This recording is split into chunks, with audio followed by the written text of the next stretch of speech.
अस्सलाम वालेकुम जी। मुझे कहते हैं इखलाक और मैं हूँ इस टाइम गूगल जर्मनी के अंदर एज आ गूगल क्लाउड इंजीनियर जॉब कर रहा हूँ। आज का टॉपिक ये है कि आप अगर मिडल ईस्ट जैसे दुबई, इसी तरह से अगर बहरीन, कतर, सऊदी अरब, ओमान, किसी भी मिडल ईस्ट के कंट्री में आप एक प्रोफेशनल हैं और एक हाई अर्निंग जॉब कर रहे हैं, तो क्या आपको जर्मनी में मूव होना चाहिए? ये टॉपिक इसलिए इम्पोर्टेंट है क्योंकि मैं भी इससे पहले ओमान के अंदर एक बहुत हाईली अर्निंग और एक आईटी कंपनी के साथ काम कर रहा था, जॉब कर रहा था। तो जब आप मिडिल ईस्ट में होते हैं तो ऑलमोस्ट हर बंदे के माइंड में होता है कि हमें यूरोप जाना है या यूरोपियन किसी कंट्री में मूव हो जाना चाहिए। तो लेकिन उससे पहले एक बहुत सारी चीज़ें होती हैं कि मूव होना भी चाहिए कि नहीं होना चाहिए। अगर मूव होना चाहिए तो क्या हमारे लिए फॉर एग्ज़ाम्पल एडवांटेज होगा, क्या इसमें डिसएडवांटेज होगा। स्पेशली जो फैमिली वाले होते हैं उनके लिए बहुत बड़ा एक ये क्वेश्चन होता है ये वाला कि हमारे लिए फैमिली के लिए किस तरह से होगा, फैमिली सेटल हो पाएगी, हमारे लिए जॉब्स कैसे, बच्चों की एजुकेशन का जो है एक सबसे बड़ा क्वेश्चन मार्क होता है। तो बहुत से ये टॉपिक्स हैं जो हर उस मिडिल ईस्ट या जो मिडिल उसके अंदर जॉब कर रहा था उसके माइंड में होते हैं इस बड़े डिसीजन को लेने के लिए। तो इस जर्मनी मूव होने से पहले मिडिल ईस्ट से या दुबई से एक आपने की क्वेश्चन करना है कि आपका पर्पस क्या है। अगर तो आपका पर्पस है लॉन्ग टर्म स्टे करना फैमिली के साथ, बच्चों के साथ, मतलब लॉन्ग टर्म मीन कि आपने यहाँ पे नेशनलिटी लेनी है, पीआर लेना है। अगर आप पाकिस्तान से हैं तो फॉर श्योर आपका पर्पस जो है वो ये होगा कि लॉन्ग टर्म फैमिली के साथ सेट होना है और बच्चों के साथ सेटल होना है, बच्चों की एजुकेशन के लिए, और आप नेशनलिटी के लिए आना चाह रहे हैं। फिर तो आपके लिए डिसीजन ये बिल्कुल एक मुनासिब डिसीजन है कि जर्मनी में 5 साल के बाद नेशनलिटी मिल जाती है। बट अगर आप इंडिया से हैं तो मोस्टली इंडिया से जो लोग आए हैं वो नेशनलिटी यहाँ की नहीं लेते। उसकी रीज़न ये है कि उनको इंडिया की ड्रॉप करनी पड़ती है, और जब इंडिया की ड्रॉप करते हैं तो इंडिया की नेशनलिटी इस टाइम पे ज़्यादा वर्थफुल है एज़ कम्पेयर टू जर्मनी जो है lot of respect I would say. तो अब ये आपको एनालिसिस करना है कि आपका पर्पस क्या है वहाँ पे मूव होने का। जर्मनी में मूव होने का एक फ़ायदा नेशनलिटी तो है या जो कि 5 साल बाद आपको मिल जाती है, और पीआर 3 सालों बाद मिल जाती है। इसके अलावा फ़ायदा यह है कि यहाँ पे आपके पास आईटी में या आप किसी भी फील्ड में आपके पास जॉब अपॉर्चुनिटीज़ इतनी ज़्यादा हैं कि अगर अनफॉर्चुनेटली किसी भी रीज़न से आप जो है वो जॉब जो कर रहे हैं उसमें आपका, अगर आप सेटिस्फाइड नहीं है कंपनी के साथ, या आपका ऐसा है कि आपको किसी किसी सिचुएशन से आप जो है उस जॉब को क्विट कर देते हैं या कंपनी आपको जॉब से कह देती है, तो सबसे बड़ी चीज़ ये है कि आपको गवर्नमेंट 6 महीने के लिए सपोर्ट करती है, जॉबलेस फंड देती है। आपको 6 महीने आप यहाँ पे रह सकते हैं, जॉब ढूंढ सकते हैं उस 6 महीने के अंदर।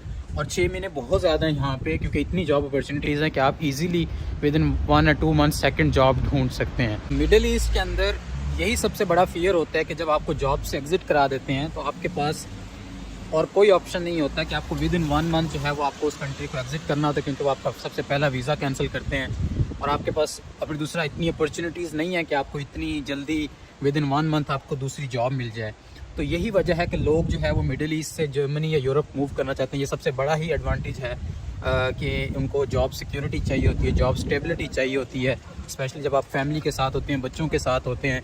मिडिल ईस्ट में मैंने अपने आँखों के सामने अपने दोस्तों को, जो मैं जब नया ज्वाइन किया था, एक 6 महीने के अंदर मुझे रियलाइज़ हो गया था कि this is not the place where we should put efforts for long time.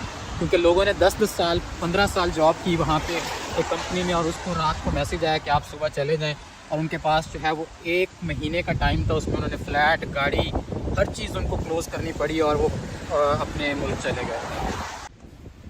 और दूसरा सबसे बड़ा रीज़न होता है मिडिल ईस्ट से मूव करने का। मिडिल ईस्ट में मैंने देखा है कि आप अगर किसी कंपनी में जॉब कर रहे हैं और 3-3 साल 4-4 साल लोगों की सैलरीज ही नहीं बढ़ाते वो लोग, क्योंकि उनको भी पता है कि इनके पास और ऑप्शन नहीं है और अपॉर्चुनिटीज़ मिडिल ईस्ट में है नहीं। और लोग जो है अगर वो सेटिस्फाइड नहीं है किसी कंपनी के साथ, उसकी सैलरी नहीं बढ़ रही, वही जो सैलरी 5 साल पहले थी आज भी वही है 3 साल पहले, और वो चुप करके जॉब कर रहे हैं, ना सैलरी का बोल पा रहे हैं। तो इस वजह से जर्मनी में ये है कि मैं अभी अगर आपको एग्जांपल दूँ, मैं 1 साल पहले आया, इस 1 साल के अंदर मेरी 4 बार सैलरी बढ़ चुकी है विदाउट एनी रीज़न। अगर आप एफर्ट पुट कर रहे हैं, अगर आपके अंदर टैलेंट है तो आपकी कंपनी आपको खुद ही सैलरी, आपको प्रमोशंस भी देती है और एनुअल भी इंक्रीमेंट होता है। अगर इन्फ्लेशन आती है, इन्फ्लेशन के अलग से आपको पेमेंट मिलती है हर साल, एनुअली बोनस अलग मिलता है, सैलरी इंक्रीमेंट एनुअली अलग होते हैं और परफॉर्मेंस बेस्ड इंक्रीमेंट्स अलग होते हैं, प्रमोशंस अलग होती हैं। तो ये बहुत बड़े एडवांटेज होते हैं कि अगर आप एक कंपनी के लिए एफर्ट कर रहे हैं और आप टैलेंटेड हैं, कंपनी आपको उसकी एक्नॉलेज करना चाहिए आपके टैलेंट की, और आपको उसकी प्रमोशंस और आपको इंक्रीमेंट देना चाहिए, जो कि मिडल ईस्ट में ये चीज़ पॉसिबल नहीं है। जर्मनी में जहाँ पे इतने फ़ायदे हैं, नुकसान भी हैं। सबसे बड़ा नुकसान ये, अगर आप सिंगल हैं तो आपकी सैलरी पे 42% टैक्स लगेगा, और 42% बहुत ज़्यादा टैक्स है। मिडल ईस्ट में क्या होता है, आप 0% टैक्स है, जितनी आपकी सैलरी होती है उतनी आपकी जेब में आ रहा होता है, बट यहाँ पे ऐसा नहीं है।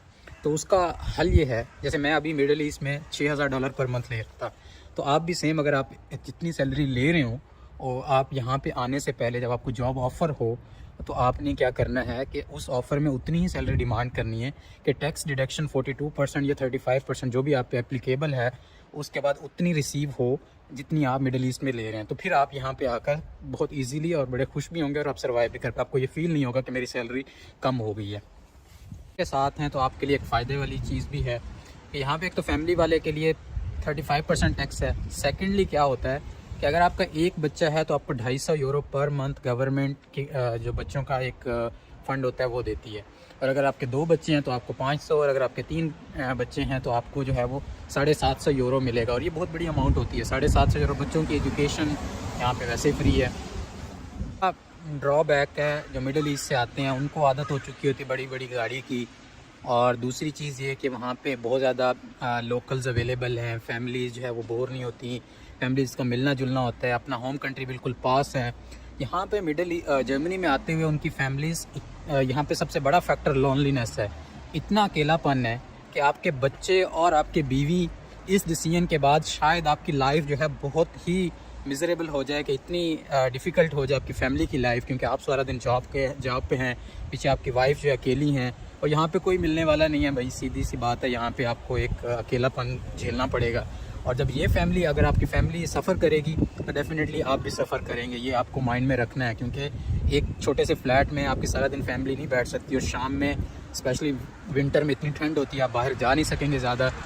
चले समर में आपके पास ये होता है कि आप वीकेंड्स पे प्लान कर सकते हैं, और यहाँ पे आपको टोटली पब्लिक ट्रांसपोर्ट पे डिपेंड होना पड़ता है। फैमिली के साथ ये चैलेंज हो जाता है कि आप ट्रेन में 3 बच्चों को लें, और ट्रेन में ट्रैवल करना, बस में ट्रैवल करना चैलेंजिंग होता है।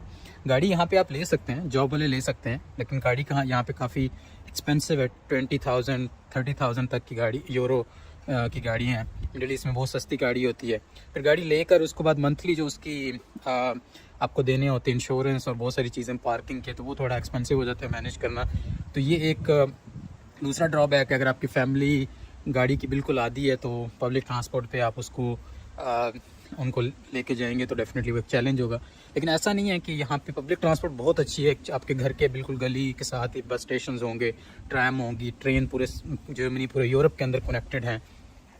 पब्लिक ट्रांसपोर्ट इनका इतनी अच्छी है कि हम वीकेंड्स पे जर्मनी से बेल्जियम, नीदरलैंड, किसी भी जगह पे ऐसे घंटे में प्लान बनाते हैं और दूसरे कंट्री में पहुंच जाते हैं। ऐसे ही होता है जैसे हम अपने सिटीज़ में मूव करते हैं, ऐसे यहाँ पे कंट्रीज़ में मूव करना होता है। और इसका सबसे बड़ा फ़ायदा ये होता है कि आप यूरोप में बहुत इजीली घूम सकते हैं, जितने मर्ज़ी कंट्रीज़ में जाएं, जहाँ मर्ज़ी जाना चाहें, आपके लिए घूमना यहाँ पे इजी है।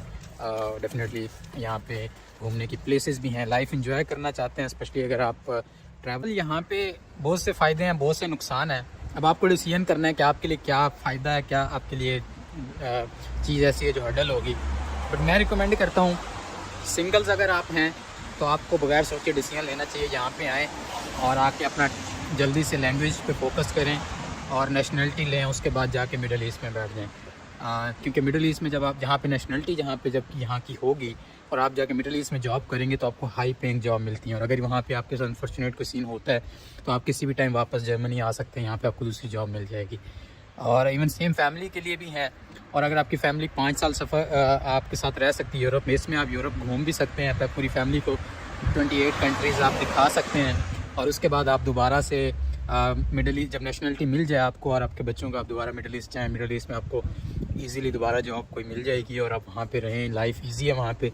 लेकिन नेशनलिटी होना ऐसा बैकअप सोल्यूशन ज़रूरी है।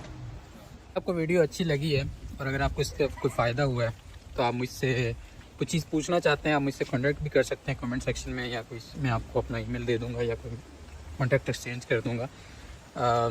और नेक्स्ट वीडियोस में मैं आपको शेयर करूंगा अपनी जर्नी कि मैं गूगल जर्मनी में कैसे आया, किस तरह से जॉब ढूंढी और किस तरह से यहाँ पे सेटल हुआ।